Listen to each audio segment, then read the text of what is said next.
Questa sera, in questa occasione, anzi anche grazie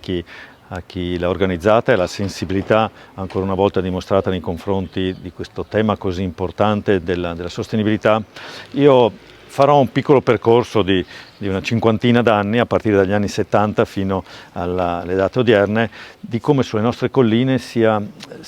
evoluta la viticoltura, dove innanzitutto intorno agli anni 80 si è cominciato a credere realmente in questa coltura e al futuro della coltivazione della vite. Poi negli anni 90 si comincia a parlare, 90 inizio anni 2000, a parlare di innovazione, l'Italia vuole qualità e quindi anche queste colline cominciano a far propri quelli che sono i principi proprio di una viticoltura un po' più all'avanguardia, una viticoltura che adotti un po' quelle che sono le innovazioni del periodo. Poi arriviamo intorno agli anni 2000-2010 dove l'argomento più importante comincia a diventare la sostenibilità e l'accettazione sociale. Sono gli anni in cui ci si interroga su fino a che punto si possa espandere la coltivazione della vite, su quali siano i metodi migliori per coltivarla, per difenderla soprattutto dalla peronospora e dall'oidio, per cui ecco un percorso che inizia, come dicevo, intorno agli anni 70-80, dove prima si sviluppano gli argomenti legati all'innovazione e poi quelli legati alla sostenibilità. Concluderò questo breve percorso con